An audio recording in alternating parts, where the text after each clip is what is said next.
La vie en 3 lettres, le journal en 3 titres sur Canal 3 Bénin. Mesdames, Messieurs, bonsoir. Voici le sommaire de cette édition.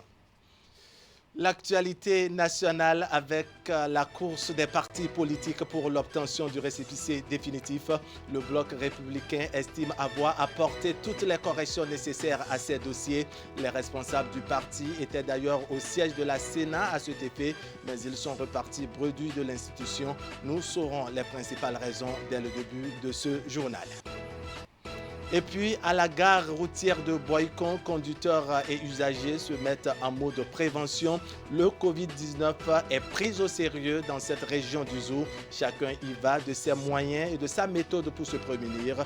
Description du nouveau style de vie et de fonctionnement des usagers de la gare routière de Boycon avec Imet Hélène Amoussou tout à l'heure. En titre également, le chapelet divinatoire des dignitaires des cultes endogènes a parlé ce matin à Boumé-Calavi. Il a été consulté pour se prononcer sur le sort du Bénin qui traverse le revers du coronavirus. L'oracle est clément et annonce un scénario non catastrophique pour le pays. David Kofi Aza nous en dira plus avant la fin de cette édition. Voilà pour le sommaire. Bienvenue, bonsoir à tous. La situation est tendue au niveau du campus universitaire d'Aboumé-Calavi. La circulation est actuellement bloquée dans les deux sens par les étudiants qui ont d'ailleurs brûlé des pneus sur la voie principale, mettant également les édifices publics à sac. À l'origine de ce débordement de mauvaise humeur, la décision du recteur d'Aboumé-Calavi interdisant les attroupements et les rassemblements de plus de 50 personnes. La FNEB, la Fédération nationale des étudiants du Bénin, aurait entrepris d'aller contre cette décision de l'autorité rectorale. Les membres de la FNEB auraient également décidé de renvoyer leurs camarades étudiants des amphis. L'opération a quelque peu dégénéré et l'on assiste actuellement à un mouvement qui rend la circulation plutôt complexe. Nos équipes sont sur le terrain en ce moment et nous reviendrons avec beaucoup plus de détails. Ce serait sans doute dans nos prochaines éditions. Et puis tout à l'heure, un invité, si tout va bien, Dr Salami Lamidi, il est directeur national de la santé publique.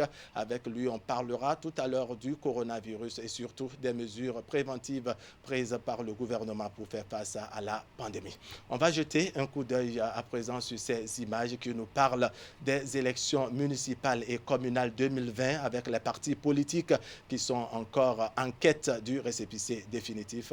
À 48 heures de la fin du délai pour la correction des erreurs sur les dossiers de candidature, le bloc républicain est prêt. Seulement, les responsables de cette formation politique qui étaient dans les locaux de la Commission électorale nationale autonome ce mardi après-midi n'ont pu remplir cette formalité. Raison évoquée, la Sénat n'est pas encore prête à recevoir les dossiers. On écoute ici les explications des responsables du bloc républicain. Nous sommes arrivés ce jour, mardi 24 mars 2020, puisque le samedi, nous sommes arrivés ici et la Sénat nous a remis les dernières observations et que nous devons satisfaire sous 72 heures. Comme nous sommes déjà prêts, nous sommes venus ce soir à la Sénat pour déposer les dossiers et corriger, les dossiers déjà corrigés. Malheureusement, la Sénat n'est pas prête. Ils nous ont dit demain mercredi à 10 heures de passer. Comme on n'avait pas grand-chose, on n'avait que à peine 5 petites observations qui ont été corrigées sur place le jour-là même. Donc ce n'est pas la peine d'attendre 3 jours, 72 heures. Donc on est prêt. Même hier lundi, on était prêt. Mais on a préféré aujourd'hui, mardi 24, pour déposer le dossier. Mais malheureusement, on a surpris la CEDA, elle n'est pas prête. Et ils nous ont fixé rendez-vous, donné rendez-vous pour demain mercredi à 10 heures.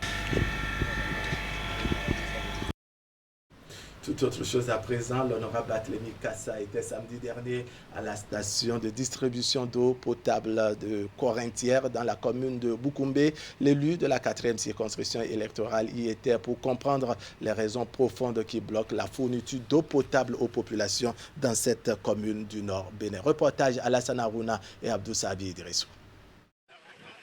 Longtemps interpellé par les populations de Boukoumbe suite au manque d'eau potable dans la localité et après les échanges rassurants qu'il a eus avec le chef de l'État qui lui a promis de mettre fin au calvaire des populations de cette cité montagneuse, voici l'honorable Barthélémy Kassa à la station de distribution de pompage d'eau de Corintière, un arrondissement de la commune de Boukoumbe.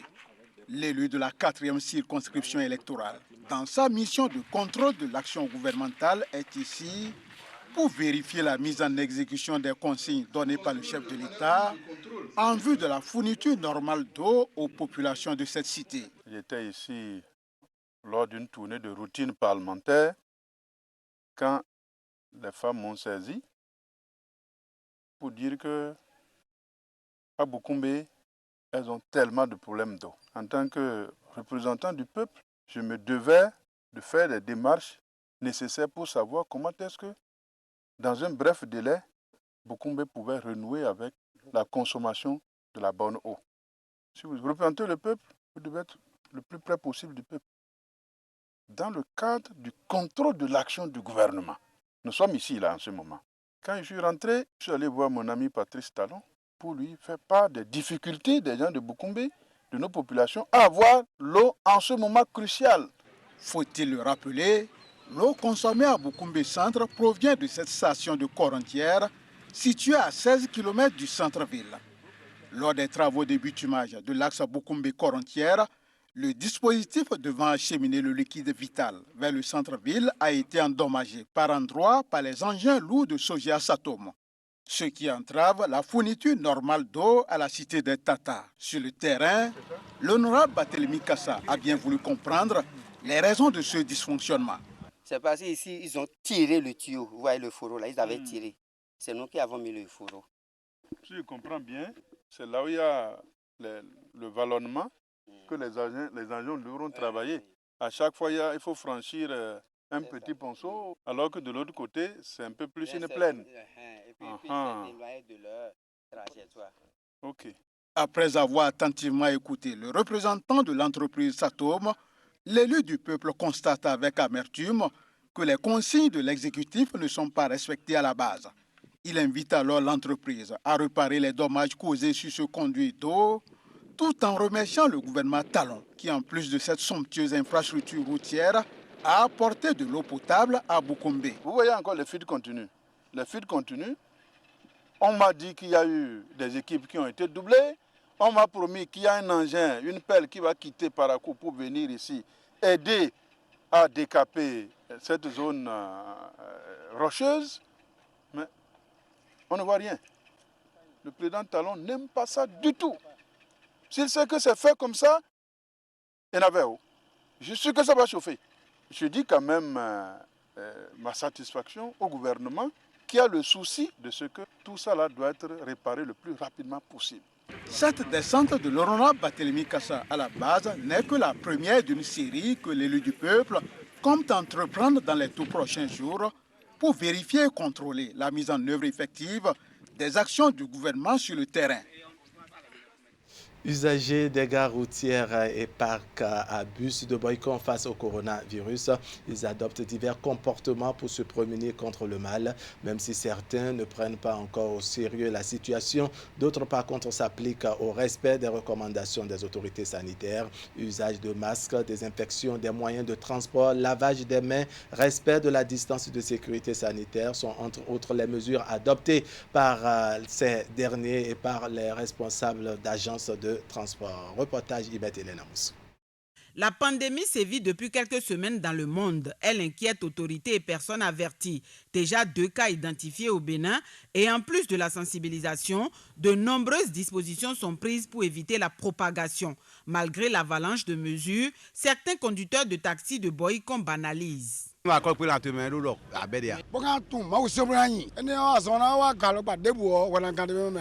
transit vers le centre ou le nord Bénin, les usagers de la route rencontrés sur les gares routières ou le parc à bus de Boycon s'appliquent à respecter les consignes données. J'ai quitté le Kossa pour Dassa et comme vous voyez, j'ai fait un arrêt sur le parc pour pouvoir prendre un taxi. J'ai pu acheter à la pharmacie mon cache-nez. J'ai quitté Cotonou pour Djougou. La distance minimale d'1 mètre. On n'arrive pas à respecter dans tous les bus, mais celui dans lequel moi je suis entré actuellement, on n'est pas trop nombreux. Donc ça fait que de manière éparse, on est assis. Approchés, les responsables de ces grands lieux de regroupement ont affirmé avoir pris les dispositions nécessaires pour faire respecter les règles d'hygiène et de santé. Depuis le départ là-bas, ils ont essayé d'asperger des produits dans le bus. Et chaque passager, quand il veut rentrer le bus, on lui donnait ça dans la main pour au moins se laver la main.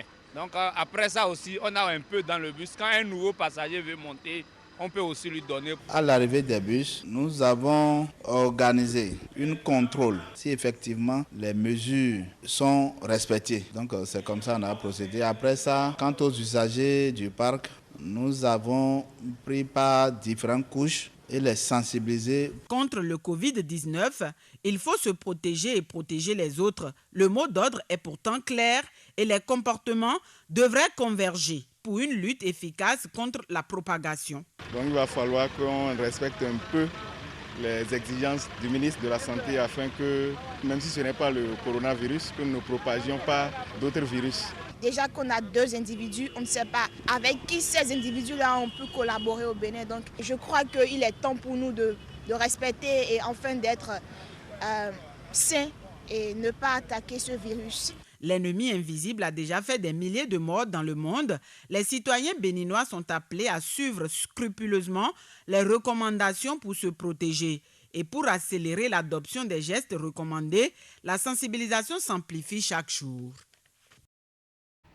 Suite aux dernières nouvelles liées au coronavirus au Bénin, les organisations syndicales étaient face à la presse hier lundi. À travers une déclaration, elles ont fait des propositions à l'endroit du gouvernement pour une lutte efficace contre la pandémie, notamment dans le monde éducatif.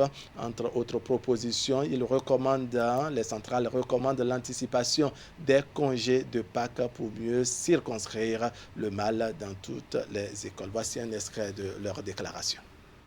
La CSA Bénin, la CGTB, la COSI Bénin, l'UNSTB, la CESUB et la CSPIB invitent le gouvernement à ordonner la mise en congé anticipé de Pâques pour tous les acteurs de l'éducation afin que les mesures appropriées soient prises au niveau de ces institutions scolaires et universitaires pour que le mal soit circonscrit. Aussi, pour renforcer les mesures de prévention contre la COVID-19, les secrétaires généraux font-elles les propositions ci-après au gouvernement. 1. Renforcer les capacités des agents en première ligne de combat et les doter du matériel nécessaire. 2. Appuyer l'ensemble des structures publiques et privées par la mise en place des dispositifs de lavage des mains et l'utilisation du gel hydroalcoolique. 3. Prendre des mesures visant à limiter et à sécuriser l'animation des marchés. 4.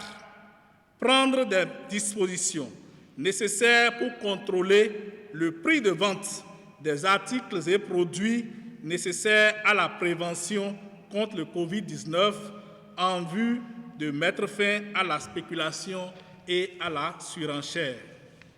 Par ailleurs, les centrales et confédérations syndicales signataires prennent l'engagement de consentir les sacrifices nécessaires qu'induirait le réaménagement du calendrier scolaire.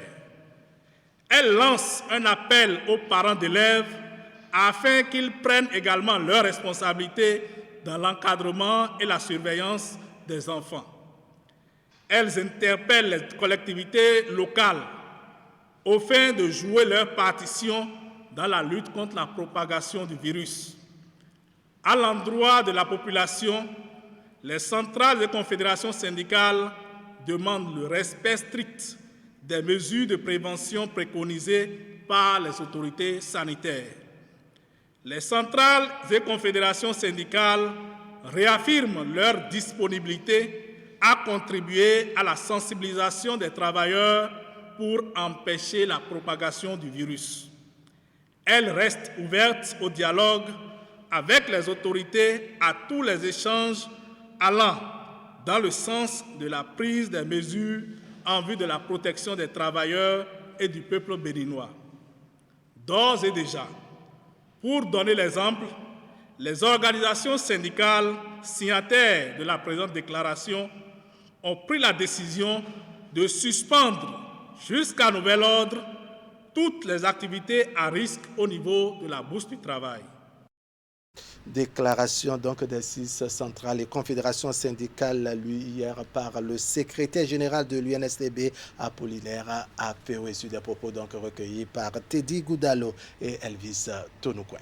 Toute autre chose à présent, le coronavirus qui se propage dans le monde. Au Bénin, on parle déjà de 5 cas confirmés. Le gouvernement a pris des mesures pour contrôler la pandémie. Cependant, les écoles sont pour le moment ouvertes avec des dispositifs de lavage de mains installés. Que savent donc les élèves de cette pandémie de coronavirus? La rédaction de Canal 3 Bénin a probé son micro dans quelques établissements. Voici la réaction des enfants sur des propos recueillis par Clément Achadé et Derung Pevi. La personne qui est suspecte de cette maladie, on dit on ne sent pas la fièvre. Et après la fièvre, ils ont dit que encore tout, la personne commence par vomir et il vomit. Et encore aussi, et ils ont dit encore le mot de ventre. Il y a un mot de ventre, les fièvres atroces et autres, et qui montrent ses effets. Et aujourd'hui, nous avons appris aussi dans les journaux que le Bénin aussi a été touché par cette épidémie. Mais l'État béninois devait prendre des précautions pour nous les élèves, parce qu'à la cantine, on se touche, on dit 1 mètre de distance, mais pourtant, nous, on se touche toujours à la cantine. On mange dans le même plat, on ne devait pas manger dans le même plat. Lorsqu'on mange dans le même plat, on laisse les infections, les virus dans les plats, avec les mêmes cuillères que nous consommons. Les mesures que moi je veux actuellement, on devait fermer les écoles pour 2 semaines. Ça cause beaucoup de choses. Donc, les parents en parlent aussi à la maison. Souvent on dit si quelqu'un, l'un de tes amis tous, tu dois te méfier d'eux, tu dois bien te laver les mains. Prends soin de toi pour que tu ne sois pas contaminé de cette maladie. Non, souvent on dit vomissement et tu vas commencer par tousser, les maux de tête. Mais souvent, c'est ce que mes amis me disent ça. Bon, j'ai appris que lorsque tu es infecté, 2 semaines ou 3 semaines après, pour que tu puisses remarquer que cette personne a été infectée pour cette maladie, on commence par avoir des symptômes. Apparemment, je ne sais pas trop. Et ces signes qui peuvent indiquer cela. Mais apparemment, ce ne sont pas les signes qu'on peut voir, quoi. Alors bonjour. Bonjour. Si moi je mets tout ça, c'est pour me protéger contre le virus corona qui se propage partout au Bénin. Personne ne sait comment ça se manifeste, c'est pour ça que j'ai pris des précautions. Si je dois parler à propos des symptômes, c'est à propos du rhume et les infections qui se font au bord de tout. Non, ce n'est plus une épidémie, c'est une pandémie parce que c'est déjà sur le plan international. Cette pandémie, on doit prendre des précautions pour ne pas être atteint. Il y a certains élèves qui aiment aller à l'école.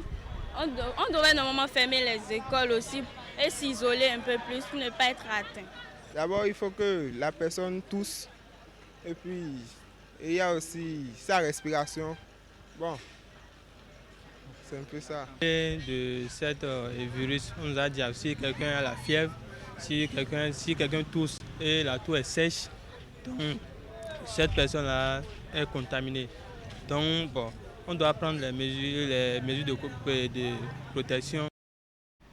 La pandémie du coronavirus inquiète de jour en jour. Dans plusieurs pays, les espaces habituellement ouverts au public sont désormais fermés. Dans la matinée d'hier lundi, une équipe de Canal 3 Bénin a fait le tour de quelques établissements scolaires de l'Okosa dans le département du Mono. L'objectif de la sortie était de s'assurer de l'effectivité ou non des activités pédagogiques en ces temps de crise sanitaire. Voici le compte rendu que nous propose Geoffroy Messon. Le respect strict du chronogramme scolaire se poursuit dans les écoles et établissements du département du Mono. Malgré l'épidémie du coronavirus qui crée la peur et la psychose un peu partout sur le continent et ailleurs dans le monde, les apprenants étaient sans surprise et conformément aux directives gouvernementales à l'école cette matinée du lundi 23 mars. Conformément au plan d'activité départemental, la semaine donc, du 23 est la semaine donc, de la première série donc, des devoirs surveillés dans le département donc, du Mono. Et par rapport aux instructions déjà avant 7 h, nous étions déjà là. Et à partir donc, de 7h50, nous avons envoyé donc, les collègues dans les salles. Nos élèves ont tous répondu présents. Et pour l'heure, les promotions 6e, 3e composent au premier cycle et tout le second cycle est en composition. Les autres, à savoir les promotions 5e, 4e, vont commencer ce soir à 17 h et poursuivre à partir de mercredi 10 h quand les élèves de 6e et 3e auraient fini. Ici au complexe scolaire de Guinkomé, c'est l'heure de la pause matinale. Les enfants sont dans la cour de récréation et c'est le moment pour eux de faire le geste utile de lavage des mains sous l'œil avisé de leur enseignant. J'ai 198 élèves présents ce matin, sinon c'est 200 élèves que j'ai. Ce n'est pas à cause du coronavirus que ces élèves ont manqué l'école, non, c'est pour raison de santé que les parents ont pris soin de m'appeler le vendredi soir qu'ils iront aux soins. Donc pas de panique, pas de crainte à l'Okosa. Et nous sommes en train de prier Dieu que cette maladie-là n'atteigne pas le peuple béninois. Oui, les apprenants sont là. Ils sont là, mais apparemment, ils sont là comme s'ils ne sont pas là parce qu'il y a ce qu'on appelle vulgairement la peur dans le ventre. Mais nous avons aussi le gouvernement qui a demandé à ce que nous prenions des dispositions pour pouvoir essayer de limiter. C'est ça qui nous a amené à faire fabriquer des dispositifs de lavage de mains. Dans les écoles et établissements publics parcourus, élèves, enseignants et administratifs étaient au pouce. Dans les habitudes, on note néanmoins des changements. Nous implorons le gouvernement de nous aider parce que nous, présentement, nous voulons aller à l'examen. Si on ferme les établissements maintenant, on ne pourra plus apprendre les cours. Comme tout le monde et comme tout être humain, ce matin au drapeau, nous avons noté un peu de panique, mais aussi un peu d'assurance, puisque jusque-là, nous n'avons pas encore appris qu'il y a eu des cas dans la localité. Et nous avons pris environ plus de 30 minutes pour sensibiliser les apprenants dans ce sens au drapeau. Vous savez, nous ne pouvons pas décider en notre sein pour dire que nous n'allons pas aller à l'école. Nous dépendons de quelqu'un, et c'est le gouvernement. Nous attendons les mots d'ordre du gouvernement pour pouvoir prendre les dispositions. L'école reste ouverte au Bénin et le département du Mono n'y déroge pas. Les parents d'élèves, eux, continuent de se demander jusqu'à quand il en sera ainsi. À Boycon, établissement primaire, collège public et privé accueille toujours les apprenants. Nous allons voir avec Imet Hélène Amoussou les dispositions qui sont prises dans le milieu scolaire de cette région du Zou. Reportage. L'école béninoise maintient ses portes ouvertes malgré la peur engendrée par la pandémie du coronavirus. Entre autres mesures prises par le gouvernement pour lutter contre la propagation de la maladie figurent les règles d'hygiène et de santé. Dans les écoles primaires, collèges publics et privés de la ville Carrefour, des dispositifs précaires de lavage des mains sont installés, parfois par endroit ou même à l'entrée de chaque classe. La distance de sécurité entre les apprenants est respectée dans certaines salles de classe. On a l'habitude d'aider les enfants à se laver les mains chaque fois avant d'aller manger. C'est ça, on a continué à faire et cette fois-ci avec un peu de rigueur. Il faut qu'ils se lavent nécessairement les mains avant qu'on les envoie en récréation. On essaie de les sensibiliser à chaque fois que nous avons l'occasion. À chaque fois quand ils viennent à l'école, nous le disons au moins une fois avant qu'ils ne rentrent à la maison. Nous n'avons rien reçu comme moyen, c'est juste que nous-mêmes, nous avons d'habitude depuis des années, j'allais dire, depuis 4 ans, c'est ce que nous disposons dans l'école. Donc on essaie de faire avec pour que les enfants ne puissent pas attraper cette maladie. Nous avons des dispositifs pour le lavage des mains, déjà à l'entrée de l'école. À la sortie, à la pause, les enfants se lavent les mains. Avant d'aller en classe, lorsqu'ils vont aux toilettes, du retour, ils doivent se laver les mains. Et nous demandons aussi aux parents de le faire. Les dispositifs sont à la porte, c'est-à-dire au portail. Il faut qu'ils écoutent les consignes qui leur seront données. Face à la crainte de voir leurs enfants contracter le Covid-19, certains parents ont pris la décision de les garder à la maison. Au niveau des écoles privées catholiques, un communiqué de la Direction nationale suspend toute forme d'évaluation des apprenants jusqu'à nouvel ordre. Je sais qu'ils demandent aux chefs d'établissement catholiques de ne pas tenir rigueur aux enfants qui sont absents. Pour cela, il n'y aura pas d'évaluation si ce n'est pas encore fait, qu'il n'y ait pas aussi d'interrogation dans les collèges catholiques.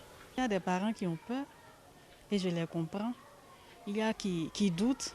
Ce matin, il y a qui sont venus, qui se demandent est-ce qu'il fallait se retourner avec les enfants, est-ce qu'il fallait rester, laisser les enfants. Et ceux qui sont restés à la maison, je me dis aussi, bon, comme je viens de le dire, c'est la peur. Parce qu'ils se demandent comment l'enfant pourra se défendre. Depuis quelques semaines, la crise sanitaire engendrée par le Covid-19 cristallise les attentions. Au Bénin, en plus des dispositions gouvernementales, la sensibilisation s'amplifie en vue de dresser une barrière à l'ennemi invisible. Après l'interdiction de la célébration des cultes, les acteurs du monde éducatif espèrent pouvoir compter sur les autorités pour des mesures plus accrues afin de parer à toute éventualité. Appel du muezzin à la prière sans les fidèles musulmans dans les mosquées. C'est le constat qui se dégage de la mise en exécution des dernières décisions, notamment celle du ministère de l'Intérieur qui oblige à la fermeture des lieux de culte et de prière. La décision s'inscrit dans la droite ligne de la série de mesures pour contrer la propagation de la pandémie du Covid-19. Constat sur le terrain avec Hakim Seydou Seni. Dans la croisade contre la pandémie du Covid-19, les habitudes sont mises à rude épreuve. 14 heures à Cotonou, c'est l'heure de la prière chez les frères et sœurs en islam. Ce cliché n'est désormais pas le bon. À leur décharge, l'excuse du manque d'information. On a appris que la décision n'est pas encore sortie. La décision est sortie. Elle est sortie maintenant. Il n'y a pas de problème, on va respecter ça. Ce que l'État a dit, forcément tu dois appliquer ça. Nous sommes ici au cœur de la communauté et c'est le point de ralliement des fidèles musulmans. L'appel au muezzin n'est plus synonyme de présence physique à la mosquée, du moins le temps de l'observance des nouvelles lois édictées. D'après même certains hadiths, on nous a dit que les musulmans, sa mosquée, elle est partout, même dans sa maison, même dans la brousse. N'importe où il se trouve, il peut toujours prier. Donc le prophète, c'est un visionnaire, mais depuis 1400 ans, c'est comme s'il savait que cela pouvait arriver un jour et Dieu l'a recommandé de dire à ses fidèles qu'il a fait de toute la terre vraiment sa mosquée. Les deux principales entrées sont passées sous cadenas. L'intérieur est désert.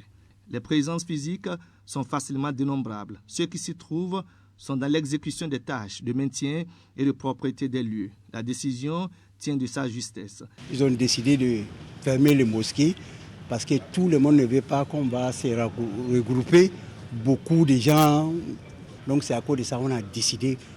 Il y avait nos unions islamiques du Bénin, ils ont décidé, ils ont sorti un communiqué pour que tout le monde n'ait qu'à prier à la maison pour qu'on va s'éloigner de ces mauvaises maladies qui viennent là.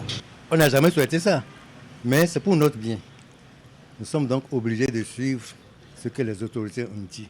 En attendant, promesse est faite de multiplier les invocations dans l'espoir d'un retour rapide Parce que si à la prête normale. à Dieu, ça va changer d'ici.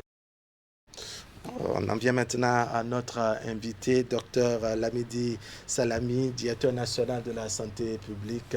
Dr Lamidi Salami, bonsoir. Bonsoir, monsieur le journaliste. Merci de vous montrer disponible de partager avec nous les réalités liées au Covid-19 que traverse actuellement le Bénin. Hier, le ministre de la Santé a annoncé que nous sommes actuellement à 5 cas, donc 3 nouveaux cas se sont ajoutés. Alors, Dr Lamidi Salami, qu'est-ce qu'on peut dire sur ces 3 nouveaux cas qu'on a enregistrés hier? Merci, monsieur le journaliste. Effectivement, dans la journée d'hier, le ministre de la Santé a annoncé le fait que nous ayons enregistré 3 nouveaux cas. Ces 3 nouveaux cas, il s'agit de sujets adultes, donc des sujets de la quarantaine et un sujet de la vingtaine. C'est des sujets étrangers qui ont voyagé récemment, mais qui malheureusement n'ont pas pu respecter les règles d'auto-isolement comme convenu. Donc c'est des sujets qui, à travers ce que nous venons d'enregistrer, montrent qu'à suffisance que les mesures que le gouvernement prend pour pouvoir contrôler les entrées au niveau du pays doivent être renforcées, doivent être respectées par tous pour qu'on puisse éviter vraiment que nous puissions avoir toujours des cas contacts, des cas venant de l'extérieur. Alors, depuis l'apparition de la pandémie, dans les mesures, on parle d'auto-isolement. Qu'est-ce qu'il faut comprendre par là concrètement, sans parler grand français? La mesure d'auto-isolement, sinon l'auto-isolement, c'est ce comportement qu'on attend de chacun, un comportement citoyen, un choix volontaire de se mettre en retrait par rapport à ses proches, donc à commencer par sa famille, ses voisins, ceux avec qui on travaille, se mettre donc en retrait, ne plus être en contact physique avec eux pendant un temps pour éviter que du fait d'être en contact, qu'on puisse leur transmettre éventuellement une maladie qu'on aurait contractée en temps. Dans le cas de Covid-19, nous avons défini une période, une période de 14 jours, à compter du jour où nous sommes supposés avoir eu un contact contaminant. Donc, si vous revenez dans le pays et que vous avez eu un contact il y a 2-3 jours, on essaie de déterminer à partir de cette date de rentrée la période à partir de laquelle vous devez rester en retrait par rapport aux autres. Et pendant ce retrait, vous ne devez pas avoir de contact physique, mais vous pouvez échanger avec vos proches à travers le téléphone, à travers les dispositifs médiatiques que nous avons aujourd'hui. Mais je voudrais dire que aujourd'hui, nous avons dépassé la notion d'auto-isolement simple qui était appliquée à toute personne qui revenait de voyage. Aujourd'hui, nous sommes à une étape beaucoup plus élevée, c'est la quarantaine, qui est systématique pour toute personne qui vient d'un pays touché. Qu'est-ce qu'il faut comprendre par là également? La quarantaine, c'est une mesure beaucoup plus stricte qui s'impose à nous, qui ne nous laisse plus le choix d'aller organiser notre dispositif ou de donner simplement un plan pour qu'on nous croie. Il s'agit ici de se laisser conduire par la force publique, sinon les autorités, vers un endroit qui est réquisitionné, qui vous permet de vous maintenir vraiment en retrait de façon stricte vis-à-vis de vos proches. Cela ne vous empêche pas d'échanger avec eux à travers les médias, à travers le téléphone, à travers le WhatsApp et autres, mais vous avez des commodités qui vous donnent un certain confort de vie, mais vous avez également un cadre qui vous permet de vous reposer, de limiter le risque éventuel qu'il pourrait avoir en étant en contact avec vos proches. Alors, en représailles donc au coronavirus, le ministre de la Santé hier parlait des mesures. On va tenter de comprendre ces mesures avec vous. On parle de cordon sanitaire. Qu'est-ce qu'il faut comprendre par là? Alors, la notion de cordon sanitaire ici, faire intervenir, c'est un élargissement du dispositif que nous avons mis en place jusque-là, qui s'est répliqué au niveau des frontières, qu'on est en train d'étendre, parce que nous constatons aujourd'hui que nous avons un certain nombre de villes qui nécessitent beaucoup plus d'attention. Ce sont ces villes qui ont été identifiées. Donc, autour de cette zone... On va rappeler rapidement ces villes. Oui, nous avons Cotonou, Abomey-Calavi, Ouida, nous avons parlé de Porto-Novo, Sémé-Podi, nous avons parlé de Adjara et de Misrete. Et d'Alada aussi. Et d'Alada également. Donc, ces différentes villes, les entrées au niveau de ces villes seront davantage filtrées pour permettre vraiment de limiter les contacts entre les populations qui sont plus à risque au niveau de cette zone-là par rapport au reste du pays. Toute chose pour limiter non seulement les mouvements, mais également faciliter qu'on arrive à contrôler vraiment les risques éventuels qui pourraient survenir. Cela ne veut pas dire que nous n'aurons pas la possibilité d'être en contact avec le reste du pays, mais nous aurons un contrôle suffisamment filtré.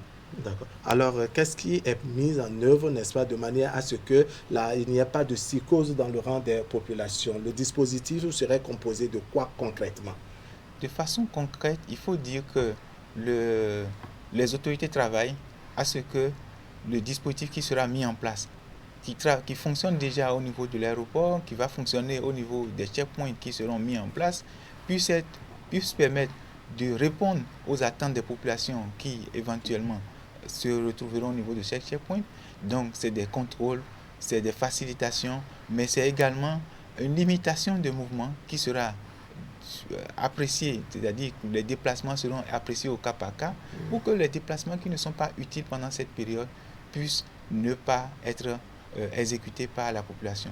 Nous voulons autant que faire possible éviter les mouvements qui vont faciliter la diffusion de la maladie. D'accord. Ce que les populations aimeraient savoir, c'est pourquoi les zones que nous venons de citer, Alada, Cotonou, Porto-Novo, Abomey-Calavi, Ouida et autres, pourquoi on a déclaré ces zones comme des zones à risque concrètement?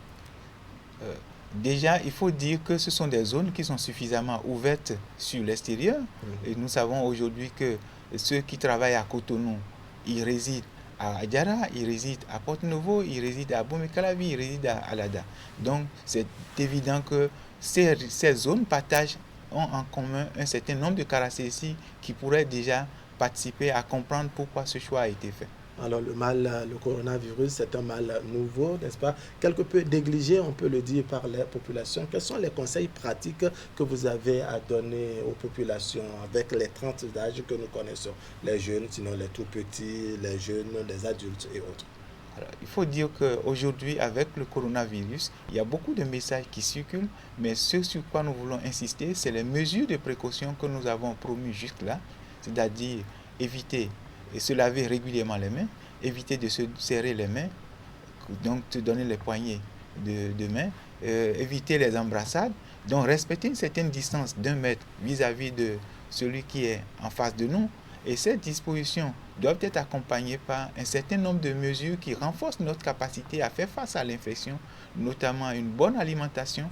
Ça, c'est nécessaire pour tout le monde. Donc, il faut bien s'alimenter, il faut bien boire de l'eau, mais il faut également éviter tout espace de confinement où l'air ne circule pas bien. Nous allons également insister sur le fait que toute personne qui ressent un signe, un symptôme qui ressemble un peu au tableau qui est souvent décrit, à savoir l'éternuement, la toux ou bien la fièvre, qui se réfère directement, qui se met en retrait, donc chez lui, ne se déplace pas et appelle les numéros que nous donnons régulièrement, notamment le 95 36 11 07, 95 36 11 04, pour pouvoir demander de l'information, parce qu'il y a des gens qui sont disposés à pouvoir leur répondre. Surtout si ces signes interviennent dans un contexte où on a été en contact avec une personne qui a voyagé, ou bien que soi-même nous ayons voyagé. En plus de cela, nous demandons surtout pour les personnes âgées, parce que ce sont des personnes très fragiles. Effectivement, sur les réseaux sociaux, n'est-ce pas, les informations circulent, elles ne viennent pas forcément des voix officielles et qui disent que ce sont des personnes âgées qui sont les plus fragiles. Oui, ce sont les personnes très fragiles. Nous leur demandons de se mettre vraiment en retrait, de ne pas sortir ces derniers temps, de rester maintenant, en restant à la maison, il faut rester dans un espace aéré, donc non confiné, et de signaler tout signe, toute situation qui nécessiterait attention. Je voudrais également souligner que dans les réseaux sociaux, il y a beaucoup d'informations qui circulent, notamment en matière de prise en charge. À cet effet, je voudrais vraiment inviter la population à ne pas se donner à de l'automédication. C'est une très mauvaise chose parce que faire de l'automédication empêche le système sanitaire d'avoir une connaissance claire de la situation, d'adresser comme cela se doit les mesures qui devraient accompagner la gestion. Parce que s'il advenait que vous ayez la maladie et que vous vous traitez seul, vous empêchez le système de prendre en charge tous ceux qui éventuellement sont à côté de vous, qui vont soit développer la maladie ou constituer des porteurs sains et être capable après de vous le retransmettre. Alors très rapidement, en ce qui concerne le mode alimentaire, qu'est-ce qu'il faut manger concrètement pour dire que bon, on est dans un environnement sain et qu'on est en train de lutter concrètement contre le Covid-19? Une bonne alimentation, c'est une alimentation à travers laquelle vous apportez de l'énergie à votre corps, mais également des oligo-éléments, des vitamines. Donc on conseille de manger beaucoup de fruits, de manger beaucoup de légumes. Si vous pouvez manger suffisamment de fruits, au moins 3 fruits par jour, si vous pouvez manger beaucoup de légumes, déjà vous apportez suffisamment à votre corps. Il faut éviter en ces temps-ci, il faut éviter de consommer trop de viande, parce que ça peut alourdir le corps, mais on vous conseille également de boire beaucoup d'eau. D'accord. Docteur Lamidi Salami, merci. On vous aurait compris, l'automédicamentation est tout simplement mauvaise, il faut l'éviter. Docteur Lamidi Salami, je rappelle que vous êtes directeur national de la santé publique. Merci de vous être montré disponible pour partager avec nous les réalités liées donc au Covid-19. Merci également de rester avec nous pour partager cette information qui nous vient des dignitaires des religions endogènes qui se sont invités autour du débat sur le coronavirus et ces derniers ont opté pour l'oracle La consultation a été faite dans la matinée de ce mardi matin à Abomey-Calavi, donc avec un résultat plus ou moins rassurant pour le peuple béninois. Il s'agit du signe dénommé Saka qui annonce un scénario non catastrophique pour le Bénin face à la pandémie. David Kofi Aza est le président du Conseil national des cultes endogènes du Bénin. Il nous explique ici les réelles motivations de cette démarche et ce qu'il faut retenir. Vu la situation qui prévoit actuellement en matière de santé et de sécurité sanitaire au Bénin, nos aînés avaient déjà vécu ce genre de choses, telles qu'avec la gale, par exemple, la rougeole, la variole, la varicelle et tout. Donc, nous avons décidé de puiser dans cet immense gisement que nos aînés avaient utilisé pour mieux sécuriser en matière de santé la population, pour procéder déjà en amont à une consultation du FA pour savoir comment faire pour renvoyer cette maladie-là de notre pays, puis maintenant procéder après à un certain nombre de rituels qui se faisaient au temps jadis. Voilà. Et après la consultation, quel résultat avez-vous trouvé? Ça donne quelle interprétation? Le thème principal que nous avons reçu, c'est Sakalaka. Sakalaka que nous avons reçu. La consultation est positive parce que nous avons eu Oulen Koche puis Ooli. Oche suit à Djekui. Le FA nous donne plus de garanties parce qu'on aura satisfaction. C'est vrai que le FA a souligné un certain nombre de rituels que nous devons faire et d'offrandes à certaines divinités qu'il faudra faire. Mais globalement, la consultation est positive. Il y a de l'espoir et nous sommes en marche vers la solution. Voilà, la solution justement, quel remède ou bien quel sacrifice fait maintenant après ce résultat? Il y aura le sacrifice de renvoi, de conjuration de maladie qu'on appelle la zonie que nous allons faire. Mais en dehors de ça, le FA a souligné de mettre à contribution le legba du marché pour renvoyer cette maladie-là. Le legba du marché qui a été identifié est à Porto Novo. Et il y a un rituel également qu'on doit faire en plein cœur du marché pour ce legba-là, pour renvoyer la maladie. Mais il y a également le tolegba de Agadja qui est à Godomé aussi, qui a demandé des rituels qu'on doit lui faire pour également contribuer à renvoyer ça. Il y a le Sakpata, le dieu qui s'occupe de la maladie, qui a demandé également un certain nombre de sacrifices qu'il faudra faire pour pouvoir renvoyer également ça. Mais suite à ça, maintenant, nous allons procéder au rituel de purification du pays et puis de renvoi, de la fermeture d'accès à la maladie. On appelle ça Enasujo, c'est-à-dire qu'on ferme les portes pour que la maladie n'entre pas dans notre pays. Et ça se fait sur les régions côtières.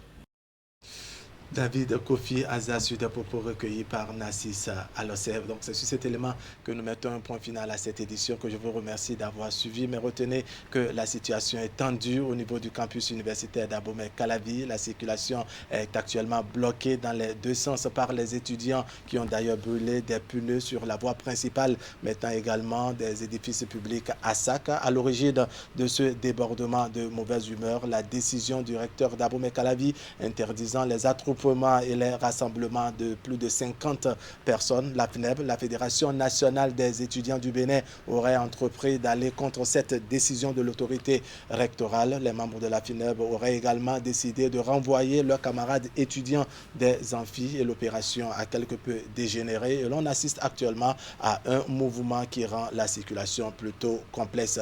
Nos équipes sont actuellement sur le terrain. Elles nous reviendront avec beaucoup plus de détails. Ce serait dans nos prochaines éditions. Mesdames, Messieurs, allez, portez-vous bien.